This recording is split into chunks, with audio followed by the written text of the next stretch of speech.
Welcome to एडुजोस। एडुजोस में आप सभी लोगों का स्वागत है। सबसे पहले आप सभी को साल 2022 की हार्दिक शुभकामनाएं। Happy new year 2022।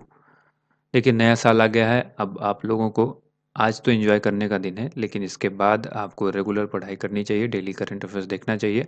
और जितने भी एग्ज़ाम आपके आ रहे हैं उन सभी के लिए हमारा जो पिछला करंट अफेयर्स है, जो जनवरी से लेकर दिसंबर महीने तक का करंट अफेयर्स है, उसके लिए एक आपको वीडियो, डेडिकेटेड वीडियो आपको मिलेगी बहुत जल्द, जो कि मैराथन वीडियो होगी करंट अफेयर्स की। तो उस वीडियो को देखना नहीं भूलिएगा, और उसका जो पीडीएफ फाइल है वो मात्र 21 रुपये में आपको अवेलेबल कराया जाएगा। ठीक है? तो चलिए वीडियो शुरू करते हैं। आज 1 जनवरी 2022 के करंट अफेयर्स हम लोग देखेंगे।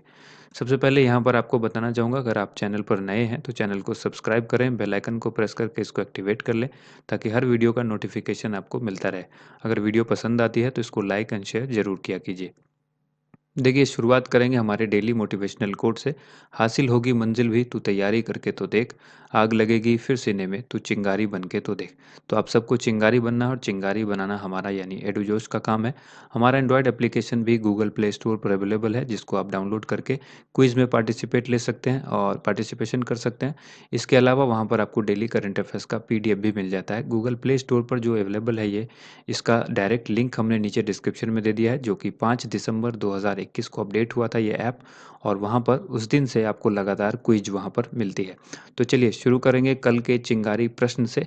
कल हमने सवाल पूछा था, हाल ही में डीआरडीओ ने सतह से सतह पर मार करने वाली किस बैलिस्टिक मिसाइल का सफल परीक्षण किया है? तो इसका आंसर हो जाएगा, करेक्ट आंसर ऑप्शन ए, प्रलय। ठीक है? देखिए, आज का सवाल है, प्रतिवर्ष डीआरडीओ का स्थापना दिवस कब मनाया जाता है? हर साल डीआरडीओ अपना स्थापना दिवस मनाता है। तो राइट आंसर इसका होगा ऑप्शन बी, 1 जनवरी को। रक्षा अनुसंधान और विकास संगठन प्रत्येक वर्ष 1 जनवरी को अपना स्थापना दिवस यानी डीआरडीओ डे मनाता है। डीआरडीओ के द्वारा 1 जनवरी 2022 को अपना 64वां स्थापना दिवस मनाया जाएगा। साल 1958 में डीआरडीओ की स्थापना रक्षा क्षेत्र के शोध कार्य को बढ़ाने के लिए केवल 10 प्रयोगशालाओं के साथ की गई थी। Defence research and development organisation इसकी फुल फॉर्म होती है। यह भारत सरकार के रक्षा मंत्रालय के अंतर्गत एक संगठन है। यह सैन्य अनुसंधान तथा विकास से संबंधित काम करता है। इसका मुख्यालय नई दिल्ली में है। आदर्श वाक्य जो इसका है, जो है बलस्य मूलम विज्ञानम। डीआरडीओ के वर्तमान में चेयरमैन जी सतीश रेड्डी हैं। अक्सर एग्जाम में ये सवाल पूछा जाता है। ठीक है, इसको ध्यान रखिएगा। डीआरडीओ का मुख्यालय, इसका फुल फॉर्म और इसके चेयरमैन। नेक्स्ट क्वेश्चन है, हाल ही में किसने अंग्रेजी भाषा के लिए साहित्य अकादमी पुरस्कार 2021 जीता है? तो साहित्य अकादमी पुरस्कार अंग्रेजी भाषा के लिए किसको दिया गया है? इसका राइट आंसर हो जाएगा ऑप्शन ए, नमिता गोखले। नमिता गोखले ने अंग्रेजी भाषा के अपने उपन्यास थिंग्स टू लीव बिहाइंड के लिए साहित्य अकादमी पुरस्कार 2021 जीता है। बहुत ही इंपॉर्टेंट सवाल है, आपके एग्जाम में ये सवाल देखने को ज़रूर मिलेगा। साहित्य अकादमी के द्वारा वार्षिक साहित्य अकादमी पुरस्कार की घोषणा 20 भाषाओं में की गई है। बाद में गुजराती, मैथिली, मणिपुरी और उर्दू भाषाओं में पुरस्कारों की घोषणा की जाएगी। साहित्य अकादमी पुरस्कार की स्थापना 1954 में की गई थी। यह 24 भाषाओं, 8वीं अनुसूची में उल्लिखित 22 आधिकारिक भाषाएं और राजस्थानी और अंग्रेजी ये एक्स्ट्रा है, तो टोटल मिलाकर 24 भाषाएं हो गई। उनमें प्रकाशित उत्कृष्ट साहित्यिक कार्यों के लिए सम्मानित किया जाता है। नेक्स्ट क्वेश्चन है, निम्न में से किस देश के द्वारा दुनिया का पहला डुअल मोड वाहन चलाया गया है? इस क्वेश्चन का करेक्ट आंसर क्या होगा? राइट आंसर होगा इसका ऑप्शन बी, जापान। जापान ने दुनिया का पहला डुअल मोड वाहन पेश किया, जो कि सड़कों के साथ रेल पटरियों पर भी चल सकता है। यह एक मिनी बस की तरह दिखता है और सड़क पर सामान्य रबर के टायरों पर चलता है। यह रेल की पटरियों पर स्टील के पहियों का उपयोग भी करता है। करंट अफेयर्स रिवीजन में याद रखिएगा, हाल ही में फूमियो किशिदा को जापान का नया प्राइम मिनिस्टर नियुक्त किया गया है। और हाल ही में 32वां ग्रीष्मकालीन ओलंपिक जापान की राजधानी टोक्यो में आयोजित किया गया है। जापान ने 2023 तक दुनिया का पहला लकड़ी से बना अंतरिक्ष उपग्रह लॉन्च करने की घोषणा की है। नेक्स्ट क्वेश्चन है, सरकार के द्वारा जारी ARIIA 2021 पुरस्कार सूची में किस संस्थान ने पहला स्थान हासिल किया है? इस क्वेश्चन का करेक्ट आंसर है IIT मद्रास, ऑप्शन डी। सरकार के द्वारा जारी नवाचार उपलब्धियों पर संस्थानों की अटल रैंकिंग ARIIA 2021 पुरस्कार सूची में लगातार तीसरी बार IIT मद्रास ने पहला स्थान हासिल किया है। वहीं आईआईटी बॉम्बे को दूसरा स्थान मिला, जबकि आईआईटी दिल्ली को तीसरा स्थान प्राप्त हुआ है। टॉप यूनिवर्सिटी की बात करें तो पंजाब यूनिवर्सिटी ने पहला स्थान पाया है यूनिवर्सिटी में, ठीक है। सरकारी और गैर सरकारी सहायता प्राप्त कॉलेज या संस्थान की बात करें तो इंजीनियरिंग कॉलेज पुणे जो है वो टॉप पर रहा है। करंट अफेयर्स रिवीजन में याद रखना है, Times Higher Education World University ranking 2022 जारी की है। इस सूची में ऑक्सफोर्ड विश्वविद्यालय सबसे ऊपर है। इसके बाद कैलिफोर्निया इंस्टीट्यूट ऑफ टेक्नोलॉजी और हार्वर्ड यूनिवर्सिटी क्रमशः दूसरे और तीसरे स्थान पर हैं, ठीक है। नंबर 1 पर हो गया ऑक्सफोर्ड यूनिवर्सिटी, दूसरे नंबर पर हो गया कैलिफोर्निया इंस्टीट्यूट ऑफ टेक्नोलॉजी और तीसरे नंबर पर हो गया हार्वर्ड यूनिवर्सिटी। नेक्स्ट क्वेश्चन है, हाल ही में केंद्र सरकार ने किस राज्य को अफस्पा अधिनियम के तहत 6 और महीनों के लिए अशांत क्षेत्र घोषित कर दिया है? इस क्वेश्चन का करेक्ट आंसर होगा ऑप्शन बी, नागालैंड, ठीक है। अफस्पा यहाँ पर आप सबको मालूम होना चाहिए AFSPA, जिसको armed force special power acts बोला जाता है, ठीक है। केंद्र सरकार ने नागालैंड राज्य को अफस्पा अधिनियम के तहत 6 और महीनों के लिए यानी 6 महीनों के लिए और जो है अशांत क्षेत्र घोषित कर दिया है। सरकार ने राज्य की स्थिति को अशांत और खतरनाक करार दिया है। नागालैंड लगभग 6 दशकों से अफस्पा के अधीन है। सशस्त्र बल विशेष अधिकार अधिनियम अफस्पा 1958, इसके बारे में जान लीजिए। यह एक संसदीय अधिनियम है जिसे 1958 में पेश किया गया था। अधिनियम सशस्त्र बलों को सार्वजनिक व्यवस्था बनाए रखने के लिए तलाशी और गिरफ्तारी की विशेष शक्तियां यानी पावर देता है। अफस्पा किसी क्षेत्र में एक बार में 6 महीने के लिए लगाया जा सकता है, लेकिन सरकार इसे स्थिति के अनुसार बढ़ा सकती है। नेक्स्ट क्वेश्चन है, किस राज्य सरकार ने पेंशन भोगियों के लिए जीवन प्रमाण पत्र के सत्यापन के लिए ऑनलाइन सेवा शुरू की है? इस क्वेश्चन का करेक्ट आंसर होगा ऑप्शन ए, ओडिशा। ओडिशा के मुख्यमंत्री हैं नवीन पटनायक। उन्होंने राज्य सरकार के पेंशन भोगियों के पहचान के सत्यापन और जीवन प्रमाण पत्र जमा करने के लिए एक ऑनलाइन सेवा शुरू की है।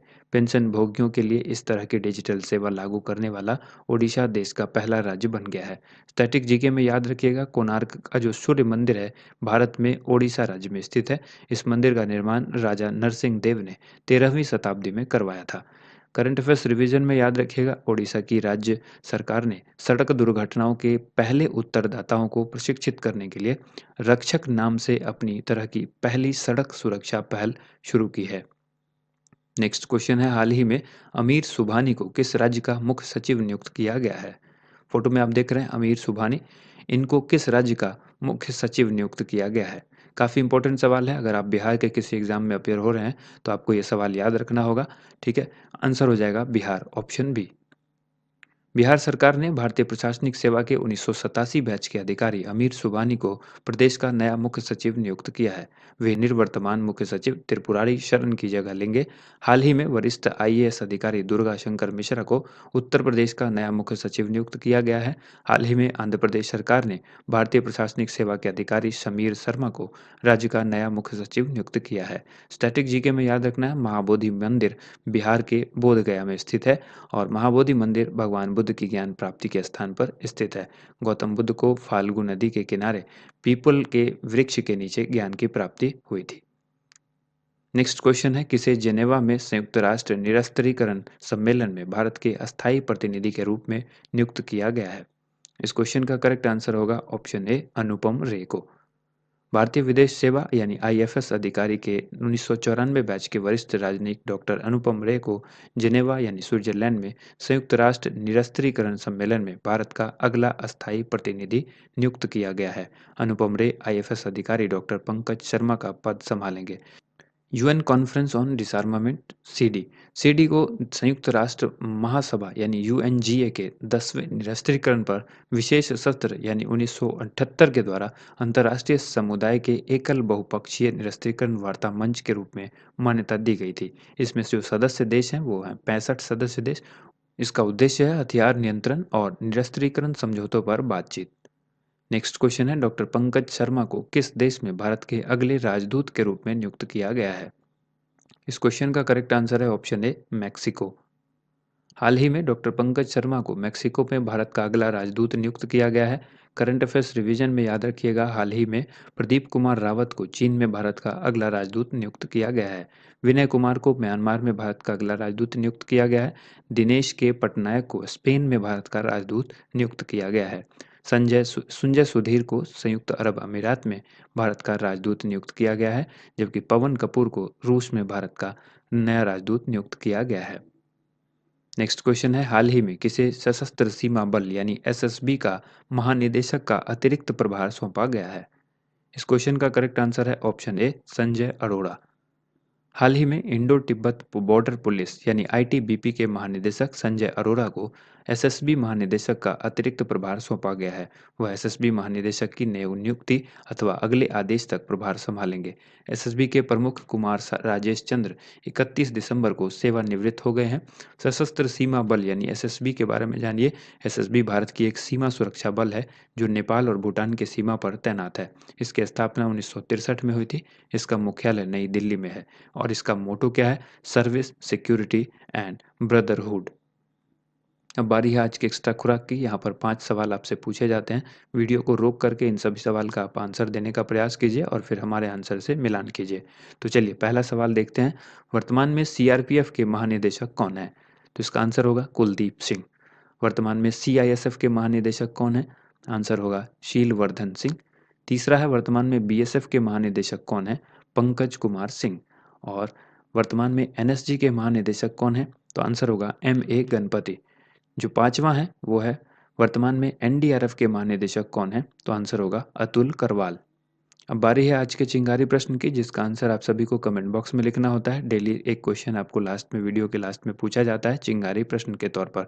किस देश ने पहली बार टी20 पुरुष वर्ल्ड कप 2021 का खिताब अपने नाम किया यानी जीता है? इस क्वेश्चन का करेक्ट आंसर आप सभी को कमेंट बॉक्स में लिखना है। अगर वीडियो पसंद आई है तो वीडियो को लाइक एंड शेयर जरूर कीजिएगा। थैंक यू सो मच, आप सभी लोगों का वीडियो देखने के लिए बहुत बहुत धन्यवाद।